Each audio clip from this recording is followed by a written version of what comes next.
বিসমিল্লাহির রহমানির রহিম। সম্মানিত সুধী, ৭৬ বাংলার পক্ষ থেকে আপনাদের সবাইকে জানাই অনেক অনেক প্রীতি ও শুভেচ্ছা।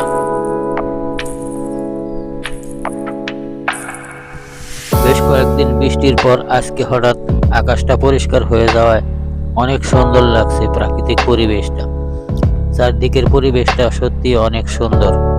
আমি আমাদের বড়াল নদীর উপর ব্রিজের উপর দাঁড়িয়ে থেকে প্রাকৃতিক সৌন্দর্যটা উপভোগ করছিলাম। এমন সময় হঠাৎ আকাশের দিকে চোখ পড়ল, দেখি শত শত পাখি বাদুড় উড়ে যাচ্ছে, এদিক ওদিক চক্কর কাটছে।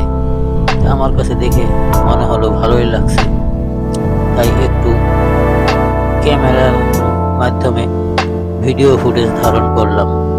যদিও ক্যামেরা রেডি করছিল যে অনেকগুলো পাখি চলে গেছে, আপনারা হয়তো অনেকেই কিছু কিছু দেখতে পাচ্ছেন, কিছু বাদুড় কিছু পাখি দেখা যাচ্ছে, কিন্তু এর আগে অনেক পাখি দেখা গিয়েছে, একসাথে অনেকগুলো পাখি উড়ে গেল।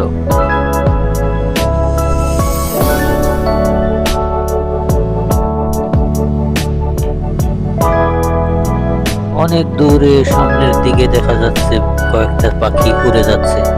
আপনাদের ক্যামেরার মাধ্যমে কতটুকু দেখা যাচ্ছে জানি না, তবে আমার খালি চোখে কিন্তু আমি দেখতে পাচ্ছি। এই দেখুন, নদীর পানিটাও কত সুন্দর ঝলমল করছে। সুন্দর পরিষ্কার বিকেলে পরিষ্কার পানি, ঝিরিঝিরি বাতাস, খুব মজাই লাগছে। আমাদের এই ব্রিজের উপর দাঁড়িয়ে থেকে উপভোগ করছি প্রাকৃতিক সৌন্দর্যটা।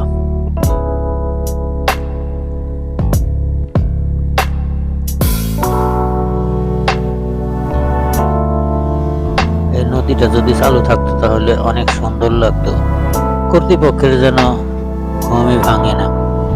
এই নদীটা ছোটবেলায় আমরা দেখেছি, এই নদীতে কত পানি আসতো, কত ধরনের দেশীয় মাছ পাওয়া যেত। বড় বড় নৌকা, বড় বড় বাণিজ্যিক নৌযানগুলো এই রাস্তায় চলাচল, অর্থাৎ এই নদীতেই চলাচল করত। ইদানিং আর দেখা যায় না। নদীর পানি পৌঁছে দুর্গন্ধ হয়ে গেছে, পানিতে নামা যায় না। পানিতে নামলে চুলকানি শুরু হয়ে যায়। এই যে দেখছেন কত সুন্দর পানি, কিন্তু এই পানিটা আগামী এক সপ্তাহের ভিতরে একেবারে কালো আলকাতরা হয়ে যাবে। এখানে আর নামার মতন কোনো পরিবেশই থাকবে না। যদিও অন্যান্য বছরের তুলনায় এবার পাট কম, তারপরেও পানির অবস্থা খুবই খারাপ। পানি স্বল্প থাকায় অতি তাড়াতাড়ি এই পানিটা নষ্ট হয়ে যাবে। যা হোক, যে কথা বলছিলাম, দেখতে দেখতে অনেকক্ষণ দাঁড়িয়ে দাঁড়িয়ে দেখলাম, উপভোগ করলাম পাখিদের উড়া।